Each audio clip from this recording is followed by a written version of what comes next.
শেকড় ছাড়া গাছ থাকতে পারে না, একটু বাতাসে মুখ থুবড়ে পড়বে। প্রত্যেক পরিবারে একজন প্রধান ব্যক্তি থাকেন, তিনি হচ্ছেন পরিবারের শেকড়।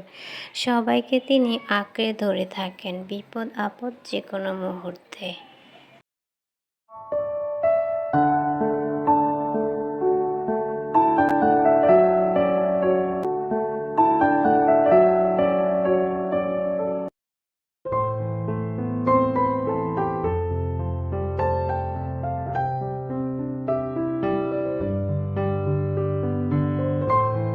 আসসালামু আলাইকুম, আমি সালমা গাজীপুর থেকে বলছি।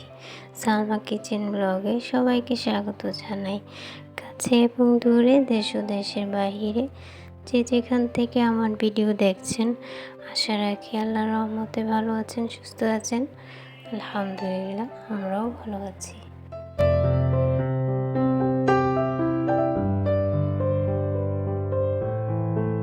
আরও একটি নতুন দিনে সুন্দর একটি ভিডিও নিয়ে হাজির হয়েছি আপনাদের সামনে।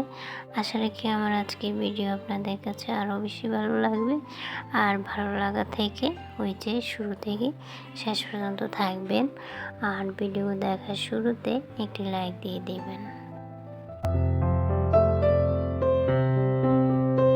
একটি লাইক আমার কাছে অনেক মূল্যবান। আমার এই ছোট্ট চ্যানেলটাকে আরও একটি বড় করতে সহযোগিতা করবে ইনশাআল্লাহ।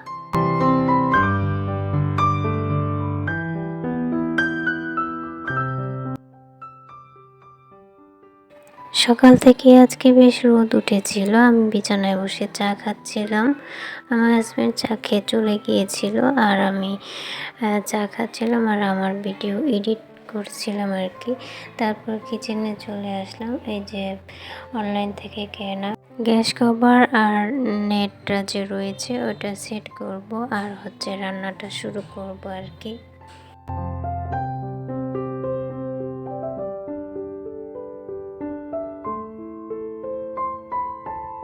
এটা সেট করা খুবই সহজ বিষয়, তেমন কোনো ঝামেলা নেই, শুধু বসিয়ে দিলেই হয়।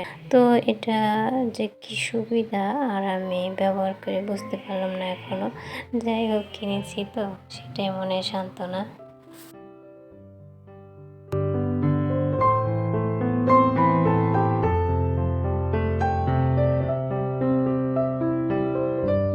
সুবিধা কিছু বুঝতে না পারলেও অসুবিধাটা ঠিকই বুঝতে পেরেছি। সেটা হচ্ছে প্রতিদিনই এটা আমাকে ঘষে ঘষে পরিষ্কার করতে হচ্ছে, তা না হলে দাগ হয়ে যায় আর কি।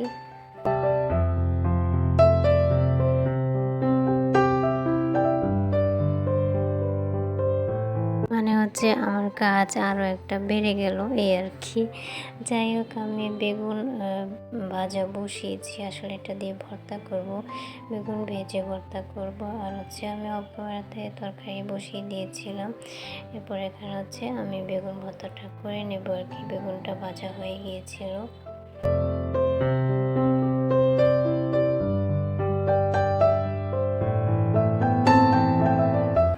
আমি এইভাবে বেগুন ভেজে প্রায় ভর্তা করে থাকি। আর এটাও কিন্তু আমি এক আপুর রেসিপি দেখে শিখেছি। সেটা হচ্ছে জান্নাত বৃষ্টি আপুর রেসিপি বাই সেজাস মম চ্যানেল রয়েছে, তার সেই চ্যানেল থেকে এই রেসিপিটা আমি দেখেছিলাম।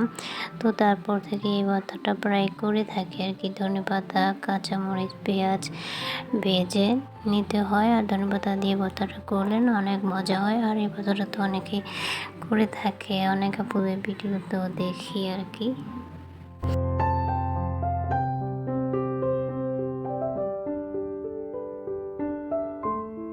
আর এই তো আমার ভর্তা করা হয়ে গিয়েছে। আর এর মধ্যে আমার হাজব্যান্ডও চলে আসছিল, আর কোনো ভিডিও করতে পারিনি।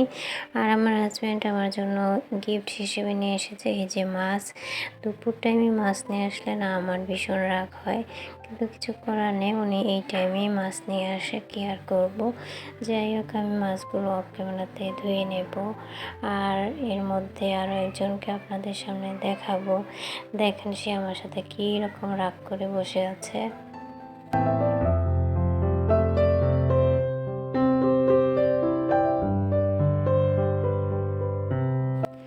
আমি কাঁচা মাছ ওকে দেইনি বলে সে খুব অভিমান করেছে।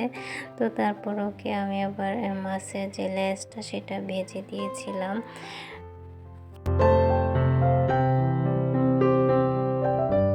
এরপর চলে আসলাম সন্ধ্যার পর। তো আমি লাইটটা জ্বালিয়ে দিয়েছিলাম, সন্ধ্যা হয়ে গিয়েছিল। আর হচ্ছে আমি পায়েস পাকিয়েছিলাম খেজুর গুড়ের। তো পায়েস পাকানোর ভিডিওটা আর করা হয়নি।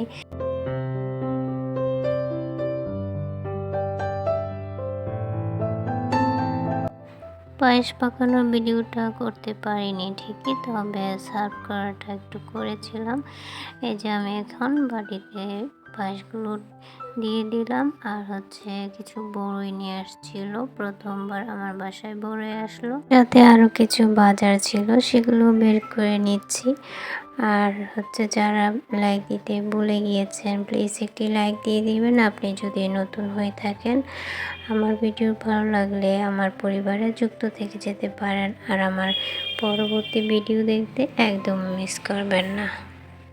আমি 24 ঘন্টা পর আপনার কাছে পৌঁছে যাব ইনশাল্লাহ। আপনি আমাকে একটি সুন্দর কমেন্ট করে দিবেন, সেই কমেন্টের পথ ধরে আপনার কাছে পৌঁছে যাব।